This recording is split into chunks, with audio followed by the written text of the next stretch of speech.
Some photos don't just capture history. They create it. They end wars. They start revolutions. They make governments fall, and they make entire nations weep. And the strangest part? Most of these photographs were taken by accident. What you're about to see are not the photos from your history textbooks. These are the ones that were buried, misunderstood, censored, or simply forgotten, until someone looked closer and realized what they were actually looking at. Look at this photo and tell me your hands don't sweat. 11 men. One beam. No harnesses. No safety nets. Nothing between them and the street far, far below, except air and sheer indifference. This was taken in 1932 during the construction of 30 Rockefeller Plaza in New York City. The Great Depression was strangling America. 1 in 4 workers had no job. Starvation wasn't a metaphor, it was a daily reality. These men weren't being reckless. They were being brave in the way that poverty forces you to be brave. They needed the work.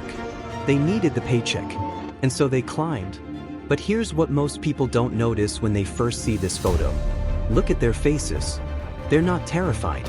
They're laughing, smoking, sharing sandwiches, completely at ease with the void beneath them. Because when you have nothing to fall back on in life, heights stop scaring you. The photographer was never officially identified.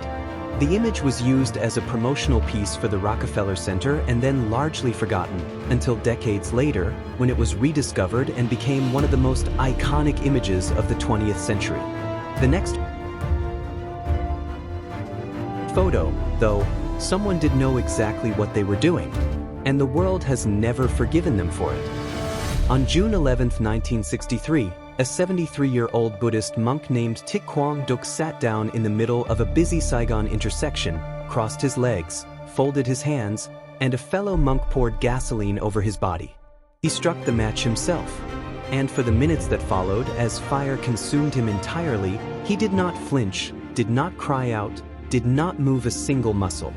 AP photographer Malcolm Brown was there by chance.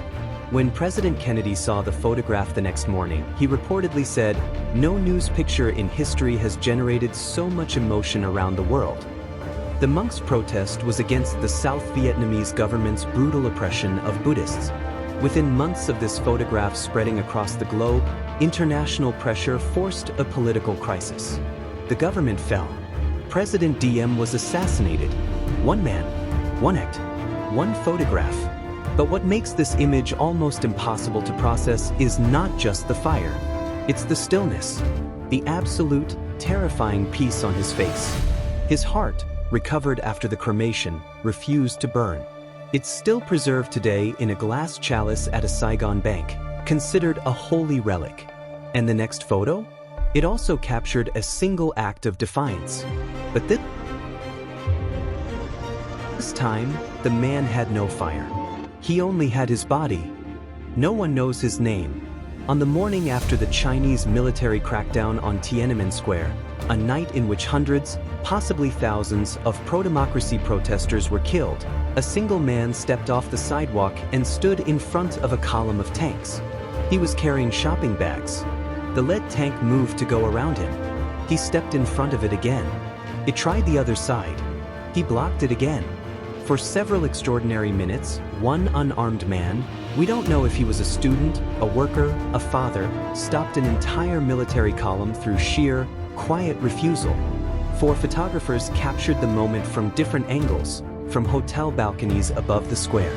The Chinese government immediately tried to suppress all 4 images. They nearly succeeded. The photos were smuggled out on rolls of film hidden inside boots and clothing. To this day, this image is completely blocked inside China.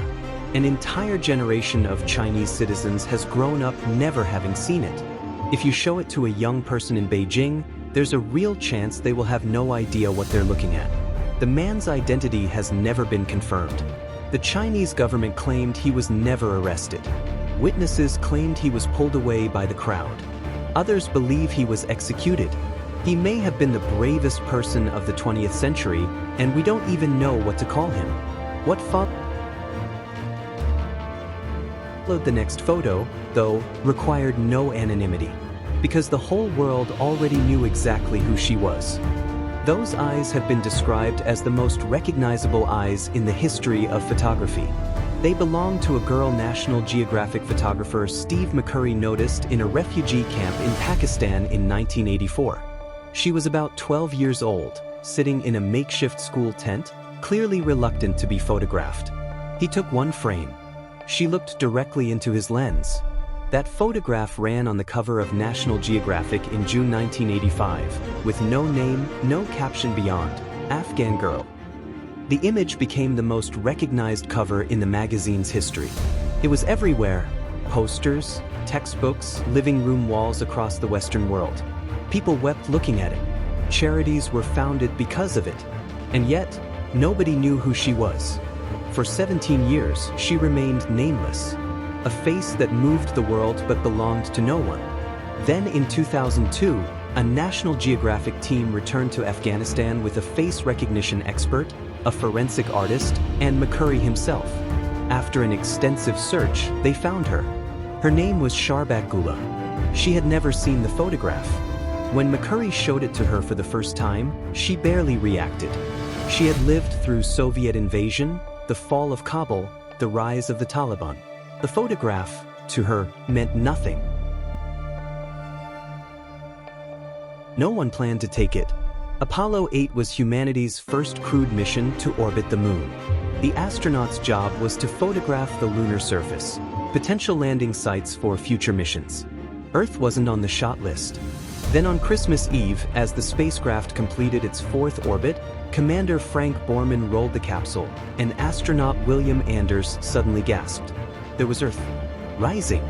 A tiny, impossibly blue, impossibly alive sphere floating above the dead gray surface of the moon. Anders scrambled for a camera. Oh my God, look at that picture over there. He grabbed the wrong film first, black and white. Borman tossed him a color roll. He barely had time to frame the shot before Earth moved out of his window. He got it. Nature photographer Galen Rowell later called it the most influential environmental photograph ever taken. Before this image, the environmental movement barely existed. Within 2 years of its publication, the first Earth Day was held, the EPA was created, and the Clean Air Act was passed.